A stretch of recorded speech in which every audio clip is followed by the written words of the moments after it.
Buenas tardes y bienvenidos. Mi nombre es Tania Villacrés y el día de hoy vamos a hablar sobre la Gran Colombia. La Gran Colombia o República de Colombia fue creada en 1819 en el Congreso de Angostura en la ciudad de Angostura, en Venezuela. Esta fue la unión de Nueva Granada y Venezuela, con la expectativa que se uniera también la Real Audiencia de Quito. En el Congreso reunido en la ciudad de Cúcuta en 1821 se aprobó la constitución de esta nueva república. El Congreso de Cúcuta nombró como presidente a Simón Bolívar y a Santander como vicepresidente. La Constitución dividió el poder en tres ramas: la rama ejecutiva, la legislativa y la judicial, y reconoció la libertad de expresión y la libertad de religión. ¿Cómo se dio la incorporación del Ecuador a la Gran Colombia? Esto fue luego de su independencia en 1822 tras la Batalla de Pichincha. Las provincias de Quito, Cuenca y Guayaquil se incorporaron a Colombia dentro del Distrito del Sur. En ese momento, Ecuador estaba dividido en tres departamentos.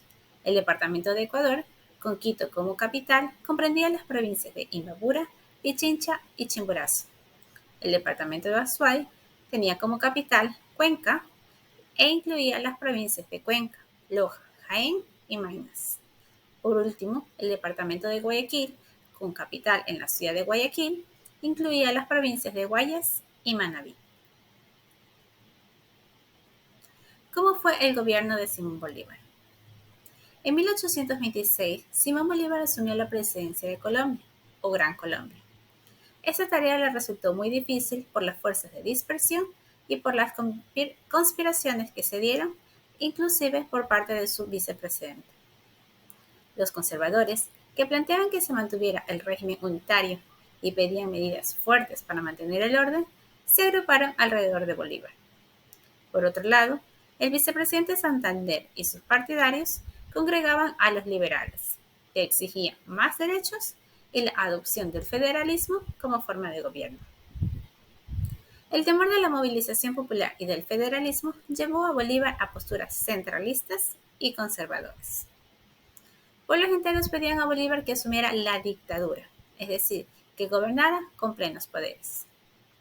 Como dictador, Bolívar suprimió la vicepresidencia, permitió la reapertura de monasterios, restableció el tributo de los indígenas, subió los impuestos a las importaciones y dio privilegios al ejército.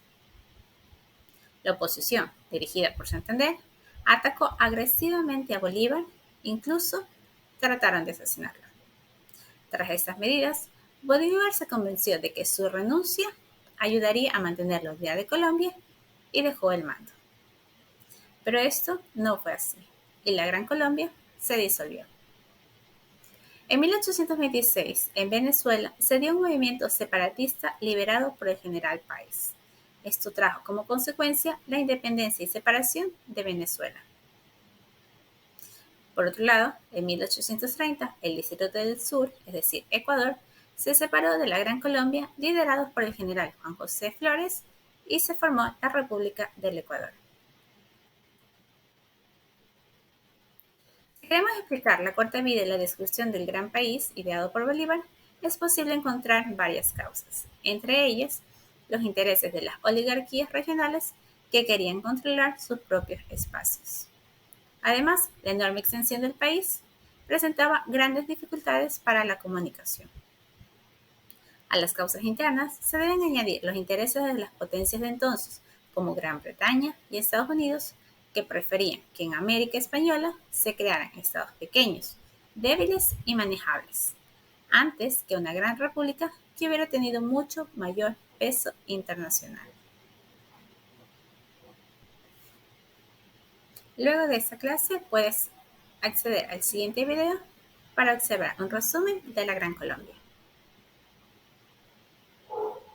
Para finalizar, realizaremos las siguientes actividades. Primero, contesta las siguientes preguntas. ¿Qué países conformaban la Gran Colombia? ¿Quiénes fueron los primeros gobernantes de la Gran Colombia? ¿Y qué circunstancias llevaron a la disolución de la Gran Colombia? Luego, en el mapa podemos ubicar los nombres de los departamentos que conformaban la Gran Colombia. Finalmente, vamos a leer la biografía de Simón Bolívar y a realizar un resumen de la misma. Muchas gracias por su atención.